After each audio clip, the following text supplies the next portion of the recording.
to the broadcast. So we want to get to know more about you, Vicky. So tell everybody where they can, where you might be most recognizable to them. Should we cover your face and just listen to your voice? Yeah, usually I get asked to do that one line, just that one line. Well, of course, now you have to do it, so people can do the line for us. Maybe Here we just go, ladies and close gentlemen. your eyes and just open your ears. Welcome aboard American Airlines.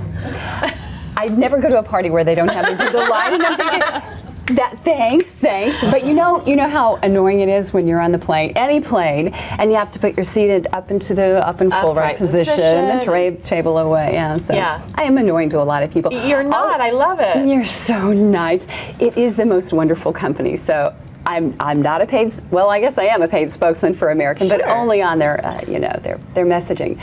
How did this fall into your life? Like, how did you get this gig? It was just like your agent called you and said, we want you to do some voiceover work, and then you find out it happens to be American Airlines. Because you do a lot of voiceover work anyway, right? Happens to be in every single airplane that any of us fly in. And you started in news, is that right? I was with CBS for 12 years. Okay, and so many of us do that in the news business. You know, we'll kind of transfer over into doing voiceover. You know, it's completely different, though, because when you do a news read, it's very precise, but when you do other voices, you could be anybody. You could be American, you could be Elsie the cow. That's what I'm working on. I want to be the voice of Elsie the cow. Well, remember, the voice, the gal who used to do her, is no longer living. She's gone. I didn't know that. I know. So that's like your dream gig. It kind of is. I could be the cow. I'd be a beautiful bovine, and then I'd die, and I'm happy.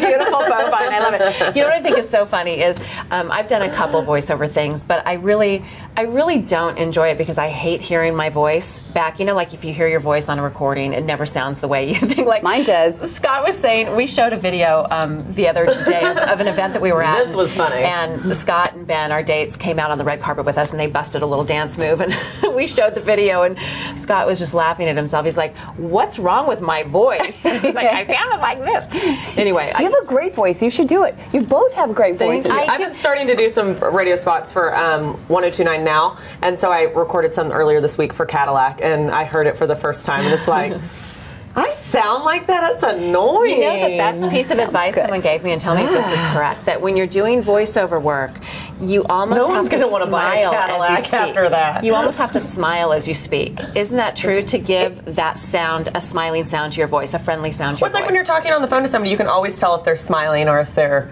like, "Hey, what's up? What are you doing?" Like, you know, it's you can hear those like inflections in your voice. Voiceovers? I do. You can't have a smiley sound without a smiley face, but not all spots call for a smiley sound. Right.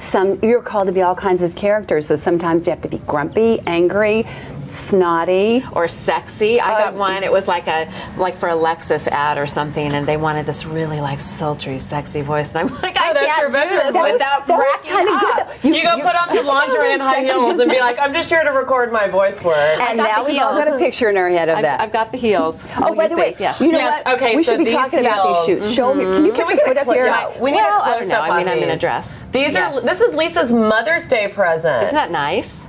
I told her during the break, I said, I'd have a kid for those shoes. Like, we're all thinking about having another baby really now. well, yeah. Those are good. And what flavor are they? They are Christian Louboutin. Yeah, see, I don't even really understand that. It's so funny. I think Ben and Scott were talking about that at the Pat Smith and Emmett's event. They were saying, like, Christian Louboutins are the easiest gift for a woman. It's like, red sole, you're done. Like, any woman's happy. Hey,